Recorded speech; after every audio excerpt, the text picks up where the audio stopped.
तुम लोग को एल्डिहाइड कीटोन हुआ था या कुछ छूटा रहा होगा तो रिकॉर्ड होता नहीं कुछ सामने लड़का तो बताओ कहाँ तक हुआ कैसे। अब शुरू करेंगे एसिड कार्बोक्सिलिक अम्ल और इसके बाद उसके व्युत्पन्न, 4 व्युत्पन्न है, अम्ल क्लोराइड, अम्ल एमाइड, एस्टिक एनहाइड्राइड, एस्टर। तो पहले अम्ल को पढ़ेंगे कार्बोक्सिलिक। इसका क्रियात्मक समूह बॉन्ड COOH, बॉन्ड COOH होता है। इसको ऐसे भी लिखेंगे bond C double bond O bond OH। अब इसको इस तरह से लिखने पे कंफ्यूजन हो जाता है, कुछ नाम इसका नामकरण जब करते हैं लड़कों, कुछ लोग आर कहेंगे, कुछ लोग उसको देख के कीटोन कहेंगे। तो ये O वाला है, ये नहीं है, ये वाला है, वो नहीं है, इसके मतलब दोनों में नहीं है, कोई तीसरा है कार्बोक्सिलिक अम्ल। इसका IUPAC नाम होता है एल्केनोइक अम्ल, एल्केनोइक अम्ल, और इसका संकेत होगा RCOOH, RCOOH। अब इसमें बनाने की सामान्य विधियां, जिसमें फार्मिक अम्ल, एस्टिक अम्ल, प्रोपेनोइक अम्ल, ब्यूटिक कोई भी अम्ल होगा उसको आ जाएगा। बनाने की सामान्य विधियों में है पहला एल्किल साइनाइड, एल्किल साइनाइड के जल अपघटन से, एल्किल साइनाइड के जल अपघटन से। इसमें क्या होता है, जब किसी एल्किल साइनाइड को तनु HCl की उपस्थिति में जल अपघटित करते हैं तो अम्ल प्राप्त होता है। कैसे? ऐसे देखो RC ट्रिपल बॉन्ड N, इसका जल अपघटन करना है तो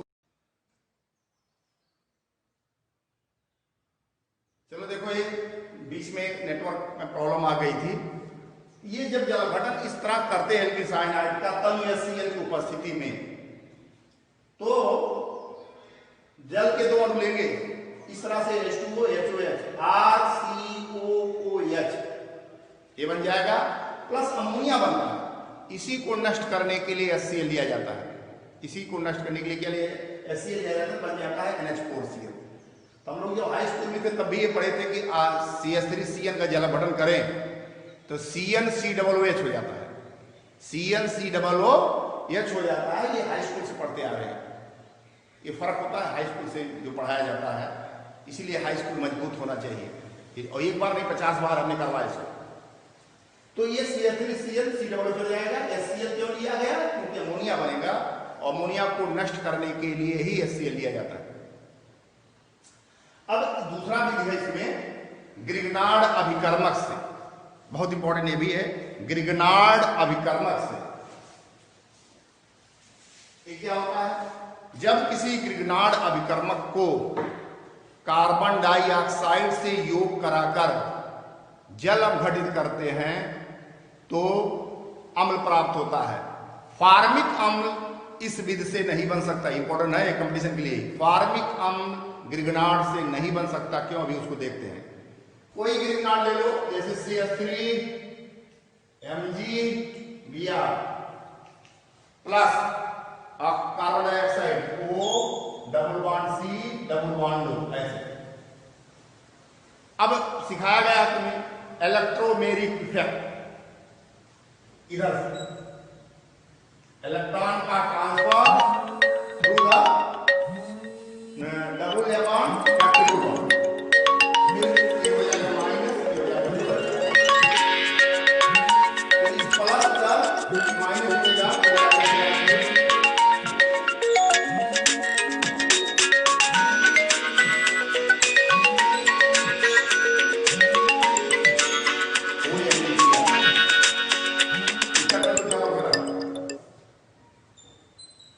जल अपघटन, यहां लिखेंगे H, यहां लिखेंगे OH, बन जाएगा CH3COOH। ठीक है, आगे CH3COH प्लस MgBrOH। CH3 मतलब CH3COOH से धरे MgBrOH। ये क्यों ऐसा हो रहा, देखो यार, क्यों कार्बन डाइऑक्साइड जो कार्बन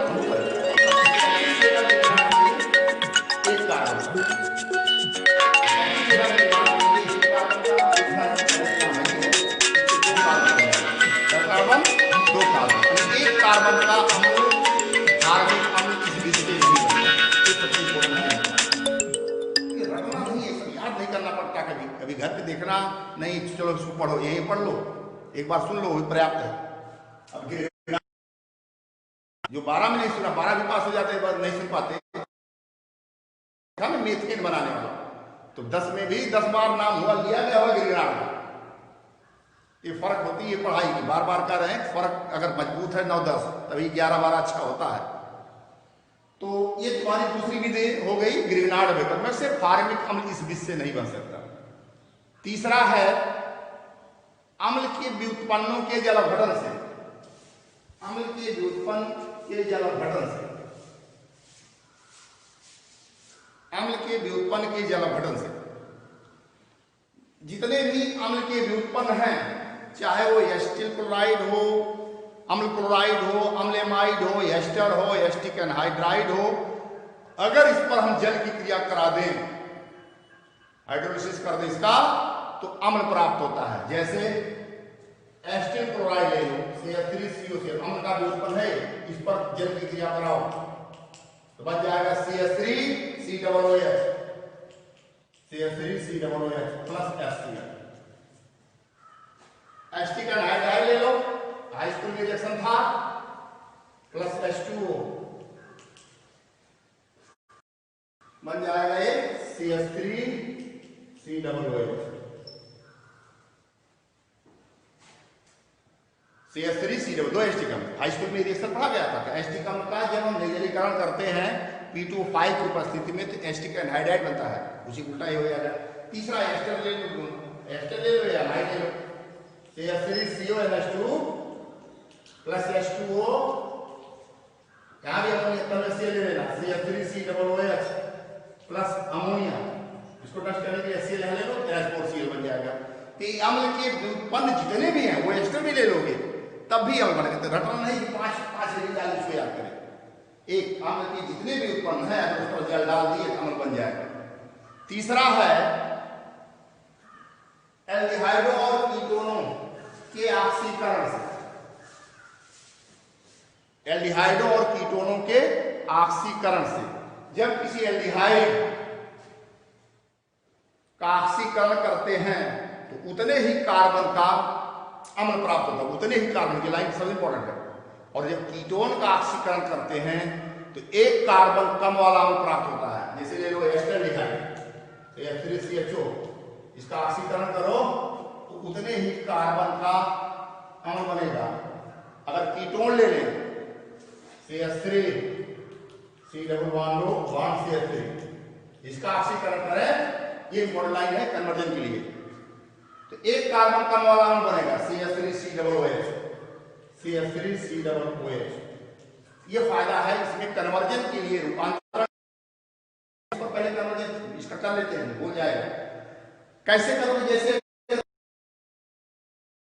मेथेन से एसीटोन बनाओ, मेथेन से एसीटोन, और इसका उल्टा भी करेंगे एसीटोन से मेथेन। तो पहले मेथेन से एसीटोन, मेथेन से एसीटोन, तो मेथेन या एथेन से कुछ भी बनाना हो उस पर Cl2 लगाओ, बन जाएगा CH3Cl। अब इसकी दो विधियां हैं, शुरू हो जाती है कन्वर्जन, कोई हटने कोई जरूरत ही नहीं है। कभी कभी 3-3, 4-4, 5-5 विधियां जुड़ जाती हैं। इसको यही रुक जाओ, कार्बन संख्या आपको बढ़ाना है तो एक विधि है KCl की क्रिया करो, KCl क्रिया कराओगे CH3Cl, कार्बन संख्या बढ़ गया। और अभी भी पढ़ा गया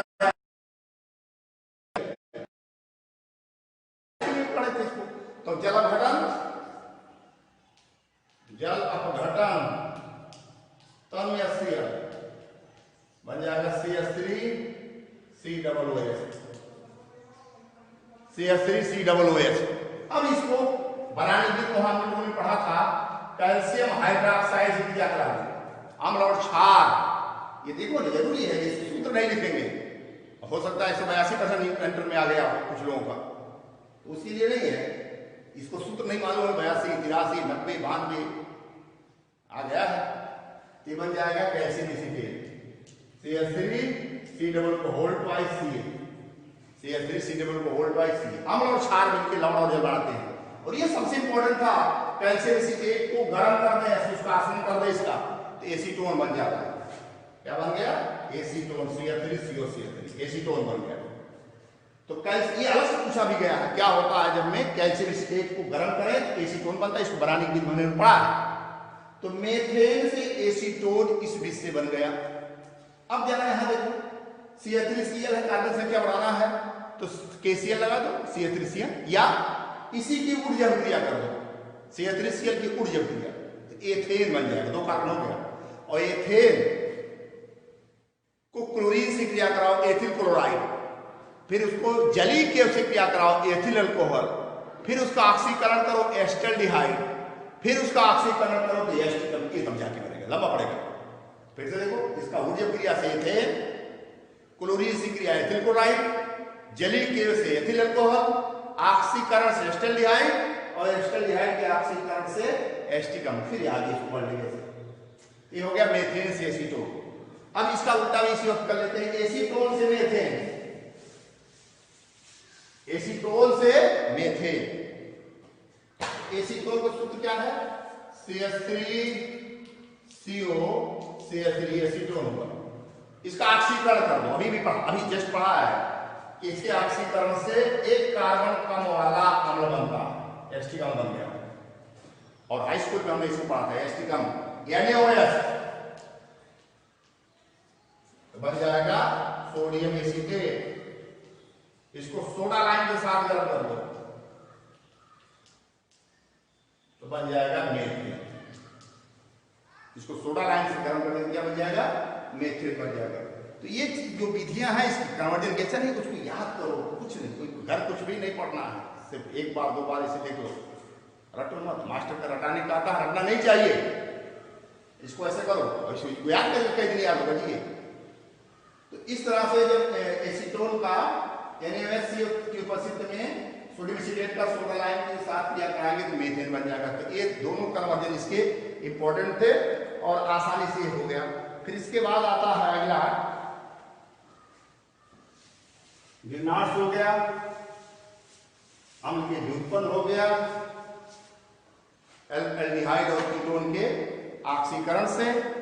फिर इसके बाद इसमें जो मेन बनाने की विधियां और जो था इसके पहले कन्वर्जन वाले आगे जो पढ़े थे हम लोग उसमें किए ही हैं। अब और कोई सामान्य विधि इसकी नहीं है। फिर इसके रासायनिक गुण भी हाई स्कूल मजबूत होना चाहिए। 2-3 रिएक्शन तो हाई स्कूल से मिल रहे हैं इसके, उसको देखना है।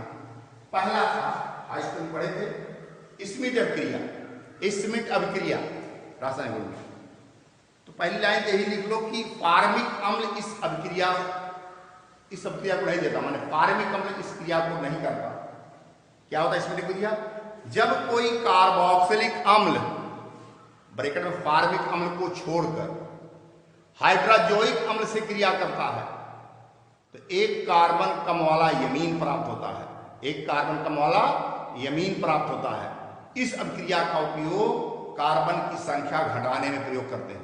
इसका उपयोग किस में करते हैं? कार्बन की संख्या घटाने में। जैसे CH3COOH, N3H, हाइड्रोजन का सूत्र होता है N3H। तो बनेगा क्या? एक कार्बन कम वाला Yamin, मेथिलेमीन, CH3NH2 plus N2 plus CO2। ये भी हाई स्कूल हम लोग को पढ़ा है। CH3NH2 plus N2 plus CO2, एक कार्बन कम वाला यमीन बन गया। कार्बन की संख्या घटाने में इसका प्रयोग करेंगे। क्योंकि फार्मिक अम्ल में यही कार्बन होता है, इसलिए फार्मिक अम्ल की सब क्रिया से इससे क्रिया नहीं करता। दूसरा है अमोनिया से क्रिया। सभी कार्बोक्सिलिक अम्ल, क्योंकि अमोनिया क्षार है, सभी कार्बोक्सिलिक अम्ल अमोनिया से क्रिया कर अमोनियम लवण देते हैं, अमोनियम एसीटेट, अमोनियम फॉर्मेट। और जब उनको हम गर्म कर दें तो एमाइड बन जाता है। इसलिए बहुत इंपॉर्टेंट रिएक्शन है एमाइड, डायरेक्ट इससे एमाइड बनेगा। जैसे एस्टिक अम्ल CH3COOH प्लस NH3, एसिटिक अम्ल है, अमोनिया से क्रिया कराओ, ammonium acetate CH3COOH4 ammonium acetate अम्ल, ये क्षार जैसा व्यवहार किया। इसी को गर्म कर दो, इसी को गर्म कर दो तो बन जाएगा CH3CONH2 plus H2, CH3CONH2 plus H2O, CH3CONH2 plus H2। Formic अम्ल इसको करेगा, फार्मिक अम्ल भी अमोनिया से क्रिया कराएंगे, अमोनियम फार्मेट बनेगा और गर्म होकर फॉर्मेमाइड दे देगा। तो ये पहला रिएक्शन। दूसरा, तीसरा है निर्जलीकरण। निर्जलीकरण हाई स्कूल में भी पढ़ा गया, तीनों रिएक्शन हाई स्कूल में थे, इंटर में है ये। निर्जलीकरण में क्या होता है, जब फार्मिक अम्ल को छोड़कर अन्य कोई अम्ल, फार्मिक अम्ल को छोड़कर अन्य कोई अम्ल निर्जलीकारक पदार्थ फास्फोरस पेंटॉक्साइड से क्रिया करता है, तो उसके दो अणु से जल का एक अणु निकल जाता है, उसके दो अणु से जल का एक अणु निकल जाता है और एनहाइड्राइड प्राप्त होता है। एनहाइड्राइड जैसे CH3COOH,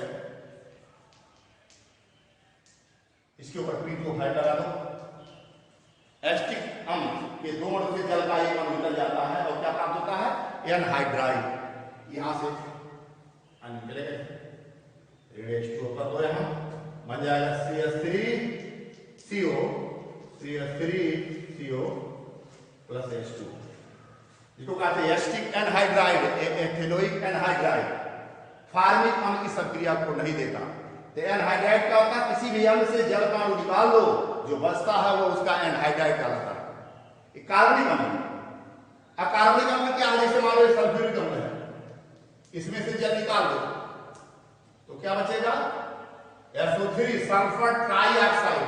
सल्फर ट्राइऑक्साइड एक एनहाइड्राइड है सल्फ्यूरिक अम्ल का। सल्फ्यूरिक अम्ल का एनहाइड्राइड सल्फर ट्राइऑक्साइड। अगर एक उसे किसका एनहाइड्राइड है, किसी पानी जोड़ दो अपने आप ही सल्फ्यूरिक अम्ल आ जाएगा। तो ये हो गया तीसरा निर्जलीकरण। चौथा, फास्फोरस हैलाइडो से क्रिया। फास्फोरस हैलाइडो से क्रिया, फास्फोरस हैलाइडो से क्रिया। लास्ट है इसको देख लो, फास्फोरस हैलाइड। जब कोई कार्बोनिक अम्ल PCl5 अथवा PCl3 से क्रिया करता है तो अम्ल क्लोराइड प्राप्त होता है। ये भी हाई स्कूल में पढ़ा गया है, जैसे CH3COOH प्लस PCl5, तो क्या हो जाएगा, CH3COCl plus POCl3 plus HCl। ये सिखाया गया था कि OHCl हो जाता है, OH क्या हो जाता है, Cl। इसलिए इसमें बहुत कंफ्यूजन नहीं करना है, बहुत लफड़ा नहीं है। ये शुरुआत से पढ़ा गया, OHCl हो जाता है अम्ल क्लोराइड, इसका नाम है एसिटिल क्लोराइड। PCl3 ले लोगे तब भी यही बनेगा, 3CH3COOH प्लस PCl3 बन जाएगा 3CH3COCl प्लस H3PO3। बस इसको कितना कर लो, ये किलो हो जाएगा। फिर अगला है डाल दो क्षारों से क्रिया, आगे बताया जाएगा क्षारों से क्रिया। और अभी थोड़ा सा करो, इसके बाद खुलेगा, 2 महीने सब कवर होगा, मेहनत करके फिर से सब बताया जाएगा।